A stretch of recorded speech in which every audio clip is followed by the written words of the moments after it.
neighbor. How you doing? Can you get that pump from me? I'm almost done. Need the goddamn pump right now. I wasn't done yet. Whatever you're thinking, we think it. Oh, shit. You ain't turning that back on. Good.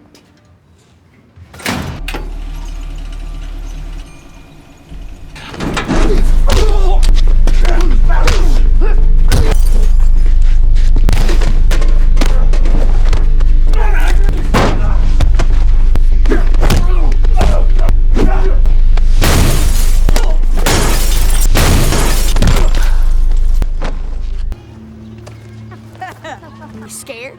Give it back. Give it back. Come get it.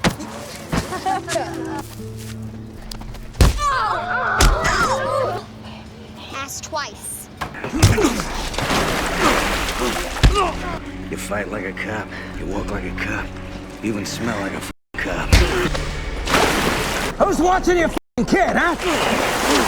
Mercy at home, waiting on you.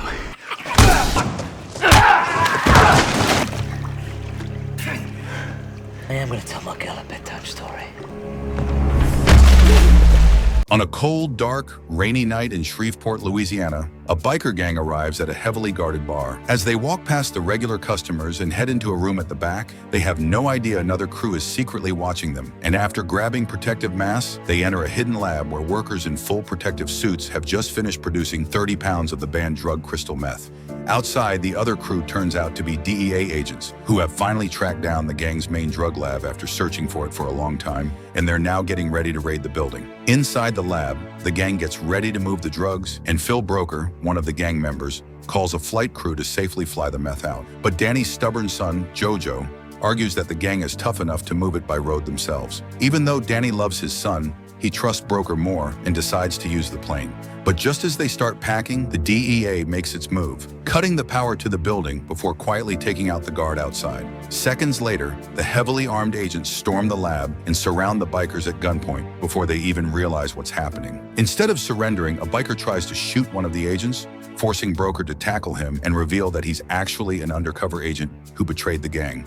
An intense gunfight immediately breaks out as agents and gang members start dropping on both sides, and when bullets rip through flammable chemicals, the lab catches fire. Danny is so furious over the betrayal that he tries to kill Broker, but the agents have far more firepower, forcing Danny and Jojo to run for their car and try to escape.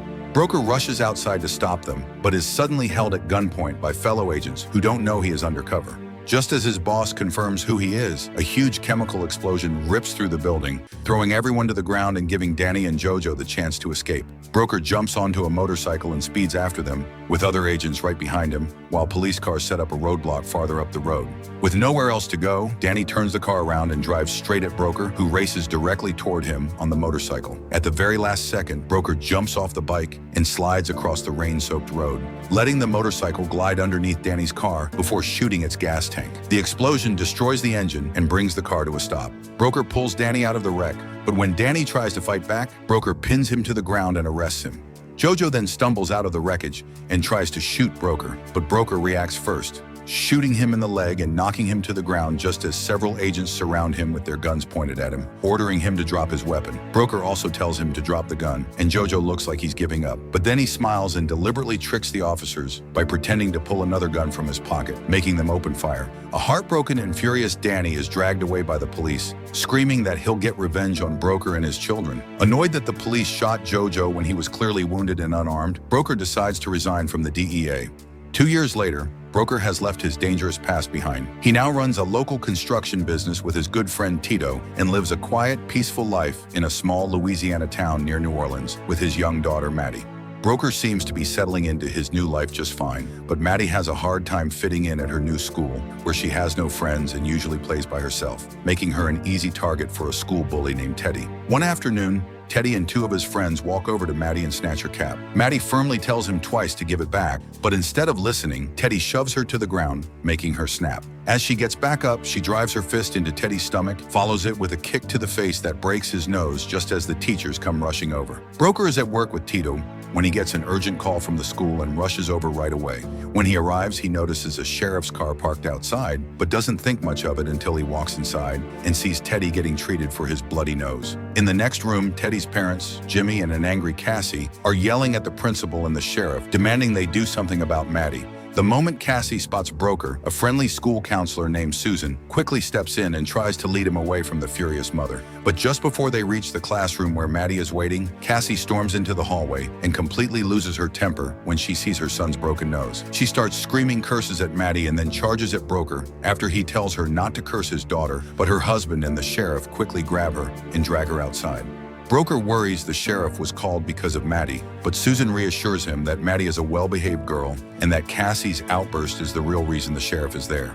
She explains that Cassie is known for her explosive temper and that the last time Teddy got into trouble, she threatened to hurt the principal. They then walk into the classroom where Maddie has been waiting by herself, and Susan says she's surprised by how well Maddie can fight for someone her age. Maddie explains that she gave Teddy 2 warnings before fighting back, exactly the way her dad taught her, and Broker admits that he's the one who taught her self-defense. Susan then asks Maddie to wait in the hallway so she can talk to Broker alone. Feeling like the father and daughter don't really seem to belong in a rough little town like this, she asks why they decided to move there. Broker explains that Maddie's late mother grew up nearby and that Maddie loves horses, so he hoped living closer to nature and her mother's hometown would give them both a fresh start. Susan admits she read Maddie's file and already knows her mother passed away recently. Broker confirms that she died after a long illness a year earlier and says the loss has been hard on Maddie. Touched by everything the father and daughter have been through, Susan decides not to punish Maddie and lets Broker take her home. However, out in the school parking lot, Sheriff Keith is still trying to calm an angry Cassie down. When they see Broker and his daughter walking to his truck, she pushes her husband, Jimmy, to confront him because she wants him to act tough and teach Broker a lesson about not messing with their family. Ignoring the sheriff's warnings, Jimmy walks up to Broker, aggressively pokes him in the chest, and demands an apology. Broker ignores him and turns to gently tell Maddie to get into the truck. But seeing Broker's back turned, Cassie thinks Jimmy has the perfect opening and tells him to hit Broker. Jimmy throws a punch, but Broker catches his arm, and in the blink of an eye, Jimmy is flat on the ground, with one of Broker's hands around his throat and the other painfully twisting his arm, just inches away from popping his shoulder out of its socket. Broker only lets Jimmy go after Keith orders him to release the man, and he sees Maddie step closer in shock. Sheriff Keith helps a humiliated Jimmy back to his truck, while Cassie expects him to arrest Broker for assault, but instead Keith walks over looking impressed by Broker's fighting skills. He tells Broker he has nothing to worry about because he was only defending himself, although he admits he's curious since he knows where Broker lives, but has no idea what kind of job would teach someone to fight like that. Broker ignores the questions, apologizes for the drama, and promises it won't happen again before walking back to Maddie, who points out that a bunch of teachers are watching them from the school entrance, making Broker eager to leave. But before he does, his eyes meet Cassie's, and she shoots him a threatening stare that makes it clear she isn't letting this go. On the drive home, Cassie scolds Jimmy for getting beaten so easily and demands that he find a way to get payback immediately. Jimmy argues that the sheriff is following them, so there's nothing he can do right now. But that isn't good enough for Cassie, who decides to call her brother instead. Jimmy begs her not to because he wants to keep the conflict between the two families and knows that bringing her crazy brother into it will only make everything worse. But despite his objections, he also knows he can't stop her. The scene then shifts to Cassie's brother, Morgan Gator Bodine, a dangerous and unpredictable local criminal who sneaks into an abandoned building to confront a group of teenagers selling drugs on his turf. Carrying a baseball bat, Gator brutally beats one of the boys just to send a message before warning the others that he has a gallon of gasoline in his trunk and that if he ever catches them dealing in his territory again, he'll burn them alive, sending the terrified teenagers running for their lives. That night, Broker playfully tucks Maddie into bed, tells her he's proud of her for standing up to the bully, and reminds her to keep setting boundaries with Teddy before lightly tapping her on the head with a pillow to make her smile. Even so, Maddie knows things at school could have ended much worse, so she asks her dad if he was scared at all, pointing out how confident he looked. Broker admits he still gets scared, but jokes that he's simply out of practice. Before he leaves the room, Maddie teasingly asks what he thinks about Susan, the school counselor, but Broker knows exactly what she's implying, so he ignores the question, wishes her good night, and walks out. That same night, Gator gets home to find Cassie waiting for him. After hearing her story, he finds the whole thing funny and is even surprised Keith showed up to deal with something so small, but Cassie refuses to let it go. She demands that Gator get revenge on Broker for humiliating her family, explaining that she overheard the sheriff mention Broker lives at the old Griffith place and wants Gator to go there and scare him the way he usually scares people. Since Gator is also the one supplying Cassie with drugs, he notices she's acting jumpy and she admits she needs another fix. Gator hesitates for a moment, but eventually hands her some meth while warning her to control her drug use the same way he controls his own. Cassie thanks him with a kiss on the cheek, and Gator promises to deal with Broker his own way. The next morning, Broker watches Maddie ride a horse, feeling proud of her, but also saddened by how lonely she's been since her mother died. Later, after driving her to school, he shares a friendly smile with Susan in the parking lot, making Maddie grin mischievously. Once Maddie heads inside, Susan walks Broker back to his truck, where he asks if she'd help plan Maddie's upcoming birthday party. She happily agrees, explaining that she enjoys planning birthday parties for kids. Broker tells her Maddie really likes her and needs a woman to talk to because she's always been a chatty kid who used to spend hours talking with her late mother. Susan promises she'll make time for Maddie, but she also warns Broker that people around town are already gossiping about the parking lot fight and looking for reasons to target him, strongly advising him to clear the air with Teddy's parents. Taking Susan's advice, Broker visits Jimmy at work to settle the dispute peacefully. Jimmy demands an apology to his whole family, and hoping to prevent any more trouble, Broker immediately apologizes. Jimmy is surprised by how willing Broker is to make peace, accepts the apology, and agrees that the bad blood between them is over. Unfortunately, not long afterward, Broker stops at an empty gas station to fill up his truck when Gator's thugs, Lewis and Clay, pull up in a beat-up pickup behind him. Lewis demands the fuel nozzle, but Broker calmly tells him he's using it. The nervous station manager tries to calm the situation down, but the thugs ignore him and shut off the fuel pump instead. Wanting Broker gone before things get worse, the manager quickly tells him the total so he can pay and leave, but Broker says he isn't finished, then steps forward to turn the pump back on. Lewis blocks his way, but Broker reaches around him and switches it back on anyway, sending the worried manager running inside. Lewis grabs Broker's arm and tells him to step aside so he can beat him up, but before he can finish talking, Broker slams the metal fuel nozzle into Lewis's stomach and smashes his face into the glass of the gas pump. Clay rushes in from behind, but Broker blocks his punches, lands a hard shot to his face, and kicks him in the chest, sending him crashing onto the asphalt. When Lewis staggers back up and tries to wrap an arm around Broker's neck, Broker grabs his hand, snaps his arm with a loud crack, and slams his head onto the truck's metal hood. Clay charges again, but he's still too dizzy to land a clean punch, allowing Broker to duck underneath it before driving Clay's head through the truck's side window, shattering the glass and tackling him hard onto the concrete. With both men unable to get back up, the station manager comes back outside and points out that the men aren't from around town. Broker demands to know who sent them, but Lewis insists nobody did, leaving Broker frustrated that violence has followed him, despite everything he's done to avoid it. At his boat repair shop, which is really a front for his illegal drug lab, Gator gets a call from Lewis, who tells him they got beaten up by Broker, making Gator furious and convincing him that Broker is a problem he has to deal with himself.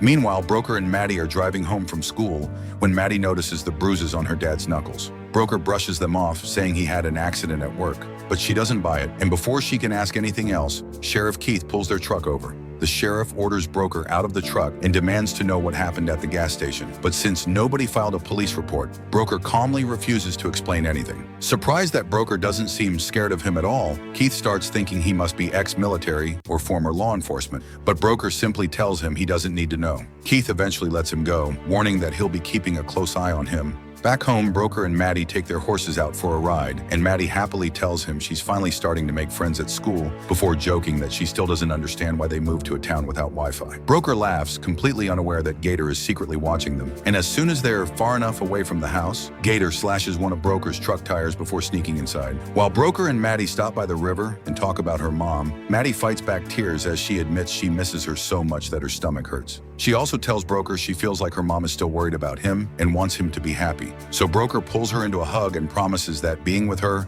is all the happiness he needs. Inside the house, Gator searches Maddie's bedroom and steals one of her stuffed bunnies before digging through several unpacked boxes and finding a hidden stack of files. Looking through them, he comes across a photo of Broker in uniform, revealing that he used to be an undercover DEA agent. Hearing the horses coming back, Gator quickly grabs the files and slips into the basement, where he spots Maddie's pet cat, steals it too, and sneaks away without anyone noticing. Later that evening, Maddie still can't find her cat, so she asks her dad about it while he's working outside. Broker hasn't seen it either, and although Maddie wants to search the woods herself, he sends her inside to get ready for bed and promises he'll find it. Unfortunately, he still hasn't found the cat by the time he goes to tuck her in, upsetting Maddie because she can't sleep without either her cat or her stuffed bunny. Broker promises he'll find them, then remembers how strangely nervous the horses were while he was putting them away and starts wondering if they were trying to warn him about something. He grabs a flashlight and heads out into the dark yard. But instead of finding the cat, he discovers one of his truck tires has been slashed, making him search deeper into the woods. There he finds the torn-off head of Maddie's stuffed bunny hanging from a tree, confirming that someone broke into the house, so he decides to stay awake and remain on high alert. At the same time, Gator goes through Broker's stolen files and is thrilled to discover that Broker is the undercover DEA agent who brought down the dangerous biker boss Danny T, the same operation that ended with Danny's son Jojo being killed by the police. Realizing what he's found, Gator immediately calls his ex-girlfriend, Cheryl, and tells her to meet him first thing the next morning. The following day, Cheryl arrives at Gator's factory, and after the two spend some private time together, Gator excitedly brings up the DEA bust involving Danny and Jojo. Since they both knew Jojo years ago, they talk about him being shot 47 times by the police, before Gator explains that Danny T is still obsessed with finding the DEA informant. He tells her nobody ever found out who the informant was because that information stayed buried until now, then hands her Broker's file to read. While that's happening, Broker drives to Jimmy's workplace, convinced Jimmy was the one who broke into his house to get revenge. Ignoring Jimmy's co-workers, who all look ready to jump him, Broker reminds Jimmy that he already apologized and only wants peace for his daughter's sake, warning him not to make things worse. He also demands that Jimmy return the missing cat by a certain deadline. Jimmy has no idea what Broker's talking about, but seeing how calm, serious, and intimidating Broker is, he agrees anyway just to make him leave. Meanwhile, Gator gives Cheryl a tour of his upgraded meth lab and reveals a new plan involving Danny T. Although she's impressed, she can't understand why Danny needs to be involved, so Gator explains that he plans to hand Broker over to him. In return, Danny's biker gang will distribute Gator's drugs across the entire state. Cheryl warns that the bikers can't be trusted and will probably kill Broker and ignore the deal, leaving Gator with nothing. But Gator is so blinded by the chance to make huge profits without dealing with small-time dealers and middlemen that he brushes her concerns aside, insisting he only wants to focus on producing the drugs. He convinces Cheryl to arrange a meeting with Danny T's lawyer and make the offer, but she can't believe he expects her to negotiate with such a dangerous gang. Gator explains that she won't actually be asking them for payment because Broker will be a gift. Even though the plan still doesn't sit right with her, Gator urges her to trust him, and after a little hesitation, she finally agrees. At home, Broker tries to cheer Maddie up by giving her a new stuffed bunny. She appreciates the gift, but he knows she still misses her old one, so he tells her they'll celebrate her 10th birthday with her whole class over the weekend. Maddie asks if the school counselor can come too, and when Broker tells her she's already the party planner, it finally puts a smile on her face. That same night, Cheryl meets with a lawyer named Works, who represents the imprisoned biker boss, and hands him Broker's stolen file, calling it a special gift for Danny. Works goes straight to the prison and shows Danny the file. Danny instantly recognizes the undercover agent who ruined his life and demands to know where Broker is hiding, but Works tells him Cheryl has the address. Before the guards take him back to his cell, Danny gives one cold, simple order. He wants Broker dead. The next morning, Broker drops Maddie off at school and spots Cassie dropping off Teddy. He calls her over and motions for Maddie to step forward, and following her dad's lead, Maddie politely invites her former bully to her birthday party. Surprised, Teddy looks at his mom, who tells him it's his choice, so he happily accepts before running inside with Maddie. Before leaving, Cassie asks Broker if he's going to pay for the bloody shirt Maddie ruined during the fight. Broker agrees, and happy with his answer, Cassie lets him know the bad blood between their families is over before walking away. Broker wants to believe her, but later at the construction site, Tito tells him the whole town is still talking about the fight with Jimmy. Broker brushes it off, saying they already made peace, but Tito warns him that the locals don't just shake hands and move on because they believe in old-fashioned payback. Broker admits someone recently broke into his house and wonders if Jimmy was behind it, but Tito thinks it was Cassie's brother. He says Jimmy is far too much of a coward to break into someone's house, but Gator is more than capable of it, then reveals that Gator's boat repair shop is really a front for a big meth lab. Broker wonders if Sheriff Keith is aware of the lab, and Tito explains that Sheriff Keith is corrupt and works with Gator. Gator tips him off about small-time drug dealers, and in return, the sheriff looks the other way when it comes to Gator's own operation. Tito warns Broker to be very careful because Gator may not seem like a threat, but he's actually a crazy dangerous man. He even tells Broker that Gator eats breakfast at the same local cafe every morning in case he wants to see him for himself. While Cheryl waits in a rundown bar to meet Danny T's contact, she calls Gator in a panic after hearing Danny is sending Cyrus, a brutal and dangerous killer, but Gator tells her to calm down and focus on the deal. At the same time, Maddie's 10th birthday party is in full swing, with Cassie, Teddy, Susan, and several of her classmates all having a great time. Soon, Cyrus and his men arrive at the shack. He dumps his food onto the dirty table and immediately demands Broker's location. But when Cheryl tells him there are actually two targets, Broker and his daughter, he gets curious and asks what she wants in return. Cheryl keeps insisting it's just a gift, but Cyrus points out that nothing that good comes for free, so she admits she has a huge drug operation and wants the biker gang to handle distribution. Cyrus laughs at the offer and demands Broker's location again, but when she still refuses to tell him without a deal, he grabs her by the throat and threatens to drill a hole through the table with her skull if she doesn't tell him within 5 seconds. Terrified, Cheryl gives him Broker's address. Maddie's party is a huge success. She's happy to see her dad and Susan getting along so well. While Broker is relieved that the tension with Cassie and Teddy finally seems to be over, his daughter is happy and life can finally go back to normal.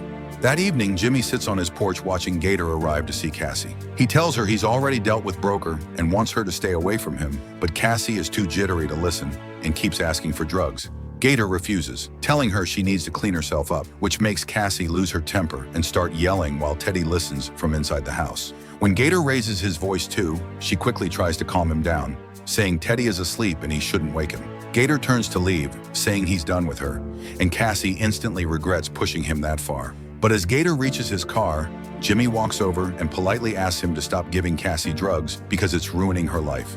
Since Gator also helps them financially, Jimmy tries to stay respectful, but Gator just tells him to do a better job of taking care of his own wife before driving away. Later that night, Broker gets a call from his former DEA boss, whom he had asked to look into Gator. At first, the man says Gator's records showed he was nothing more than a small-time criminal with a couple of arrests but no convictions. But after digging deeper, he found out Gator's ex-girlfriend Cheryl used to be a biker gang member and drug smuggler from Shreveport who was caught smuggling drugs for Danny. The two agree it can't be a coincidence that someone connected to Danny T is suddenly living in that small town. So Broker asks his old boss to email him a photo of Cheryl, and the man agrees to do it first thing in the morning. After hanging up, Broker looks in on Maddie sleeping peacefully and realizes she's in danger once again.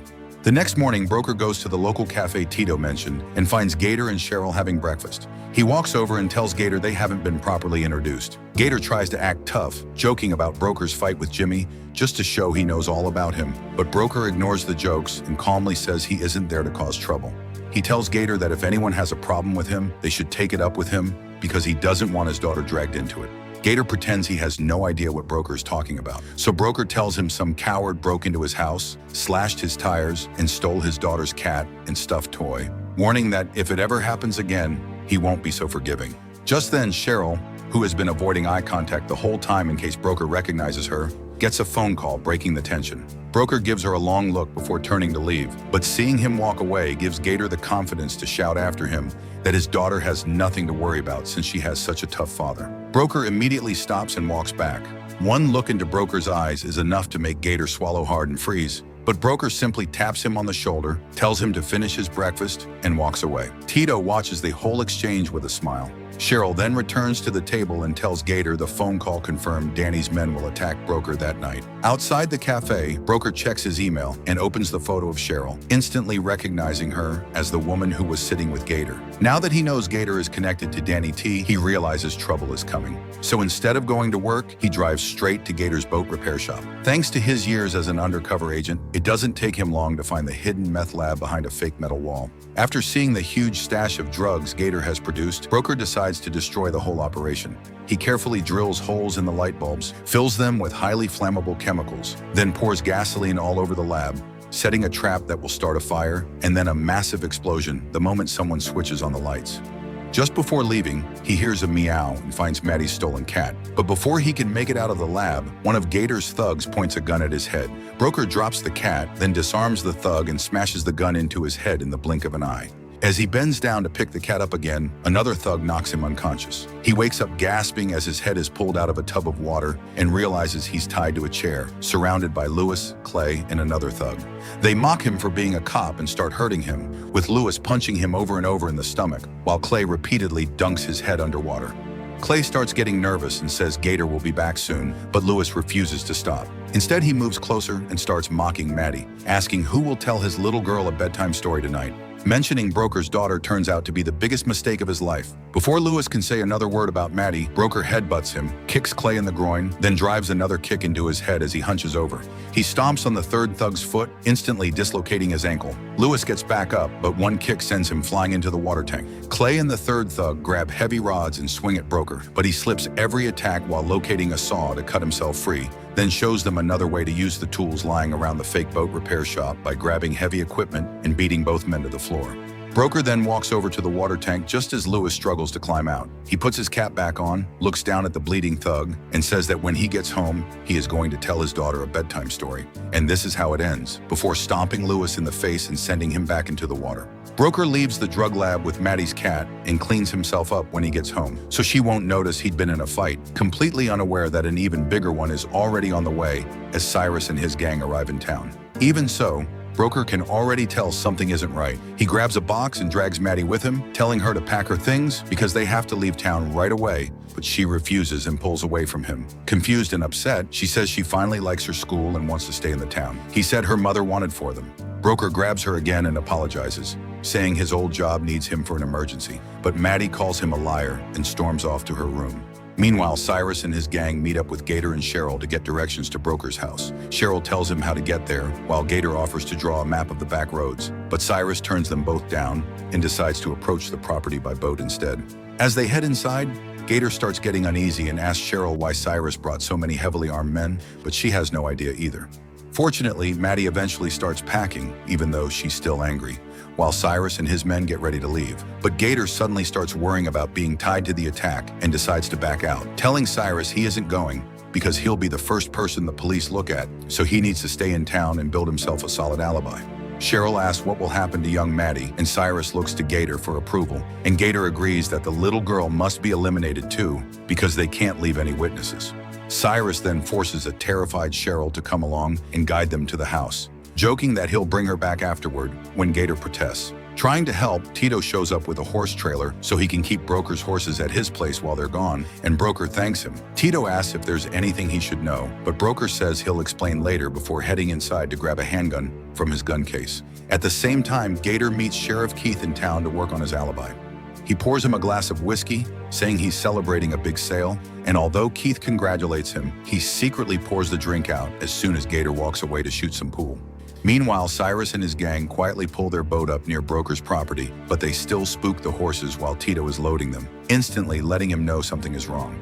Cyrus tells Cheryl to stay with the boat and call Gator to let him know they'll be back in 20 minutes. Then after hearing the horses panicking in the distance, he sends one of his men to check the stables, while the rest head for the house. The biker sneaks into the barn with his gun drawn, but the stalls are empty, giving Tito the perfect chance to jump him from the horse trailer. The two wrestle as the gun falls into the dirt, and Tito uses his size to throw the biker around and lands several heavy punches. But the thug fights back, sweeps Tito to the ground, and reaches for his pistol to finish him off, only to turn around and get impaled by Tito with a pitchfork. Tito looks outside and sees the rest of the heavily armed bikers surrounding the house. He repeatedly honks his truck horn, warning Broker, but also giving away his own position, and the bikers quickly spot him and open fire. The gunshots make Broker immediately shut off the house lights as Maddie nervously asks what that noise was. He tries to keep her quiet, but the bikers hear them anyway and rush toward the house.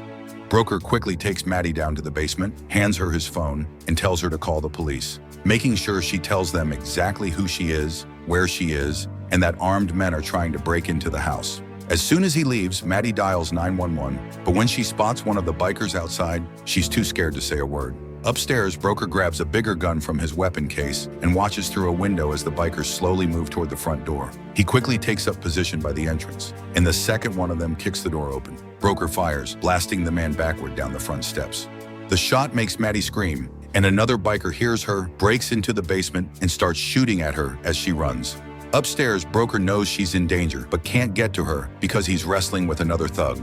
During the struggle, his gun goes off, blowing a hole through the wooden floor and nearly hitting the biker chasing Maddie. The biker immediately stops chasing her and points his gun at Broker instead. But Broker shoots the thug he's fighting in the knee, pulls him in as a human shield, and Cyrus and the biker in the basement end up riddling their own partner with bullets. When the shooting stops, Broker thinks the biker in the basement has Maddie, so he slides down the stairs and takes him out. Then he looks outside and sees Maddie running into the dark woods with another biker right behind her. He calls after her, but she can't hear him. And just as he tries to go after her, Cyrus appears again and opens fire, forcing Broker to shoot back before diving for cover. The nonstop gunfire scares Cheryl, so she calls Gator, who's still shooting pool at the bar. She tells him everything has gone wrong because there are gunshots everywhere. Gator tells her to calm down and explain what happened, but she panics, says she's out, hangs up, and a second later Gator hears sirens outside as police cars race past the bar. Still pinned down, Broker manages to shoot out the taillights of his own truck, where Cyrus is hiding, showering his face with broken glass. Using the distraction, Broker runs into the woods after Maddie and catches up just as the biker chasing her is about to pull the trigger. Broker fires first and takes him down.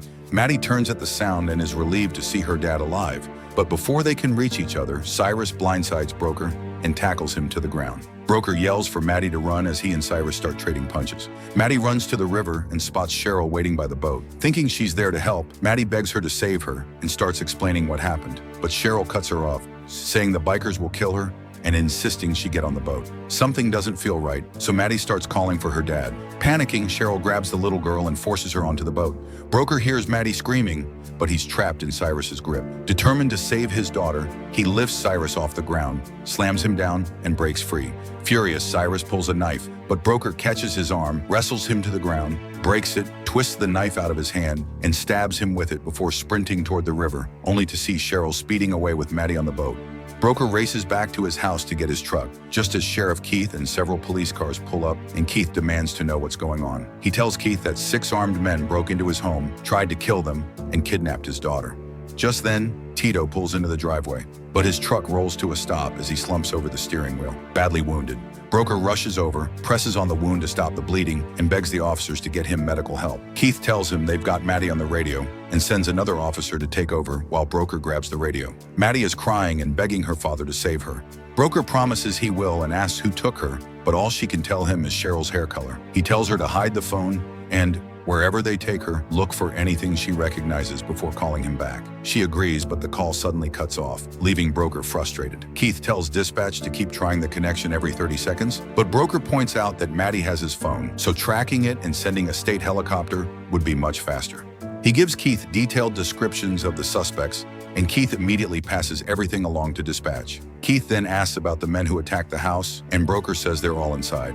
When Keith asks how he knows, Broker calmly replies that he just knows. Meanwhile, Gator speeds toward his lab, leaving Cheryl a voicemail telling her to meet him there as ambulances race past, making him realize just how badly everything has gone. Broker grabs Keith's phone and calls Maddie again, and when it connects, she tells him they've stopped inside a structure that looks like a barn, but the call cuts off before she can say anything else. That's all Broker needs to realize she's been taken to Gator's drug lab. Without wasting another second, he jumps into a police car and speeds off, forcing the police to chase after him. Broker keeps trying to call Maddie, but she can't answer because Cheryl is about to pull her off the boat. Maddie grabs a screwdriver and stabs Cheryl in the hand, making her cry out in pain. Cheryl is still wrapping the wound when Gator arrives and starts asking what happened to Cyrus and the others. She has no idea, but proudly tells him she brought Broker's daughter instead, expecting him to be pleased. Instead, Gator explodes with anger because she's brought a witness to his secret lab. He pulls out his gun and heads toward the boat to kill Maddie, but Cheryl steps in front of him, reminding him he doesn't hurt children. Gator insists dealing with Maddie is the only way to clean up Cheryl's mess, but before he can do anything, Cassie and Jimmy pull up. He quickly hides the gun and tells Cheryl to keep Maddie quiet as Cassie walks over. Cassie asks if he's heard about the attack on Broker's house and Maddie's kidnapping, but Gator pretends he knows nothing. While he's distracted, Cheryl tries to hide Maddie, but the little girl struggles and starts making noise. Hearing her voice, Cassie immediately walks over to investigate. Jimmy tells her to leave because it's none of their business, and Gator warns her she doesn't want to get involved. Ignoring both of them, Cassie reaches for the light switch, unknowingly setting off Broker's booby trap. The lights ignite the chemicals, and within seconds the lab explodes and Cheryl quickly grabs Maddie and pulls her away from the flames, while Cassie grabs the little girl and heads for her car. Gator can only stand there and watch as months of work disappear in seconds. Cassie is almost at her car when Gator pulls out his gun and orders her to stop because he wants Maddie to stay. Cassie refuses and insists on taking the little girl away. The two argue until Gator carelessly waves the gun around and it suddenly goes off, shooting Cassie. Realizing the whole night has fallen apart, Gator forces Maddie into his truck and speeds away just as Broker arrives. Through the smoke and flames, Broker spots Gator's truck, spins the police car around, and chases after him. Gator tries to shake Broker, but Maddie keeps distracting him, giving her father enough time to catch up. A structure blocking part of the road forces Broker to take another route, opening up some distance between them. The chase eventually reaches a bridge that opens for passing ships, and Keith orders the operator to open it. Gator makes it across, forcing Broker to squeeze past the barrier at the last second before crashing hard onto the bridge. Police cars surround both sides of the bridge, but none of the officers can reach them, so Keith orders the closed again, but Gator sees his chance and walks toward Broker's wrecked car with his gun drawn. Maddie follows behind, crying as she begs Gator not to hurt her father.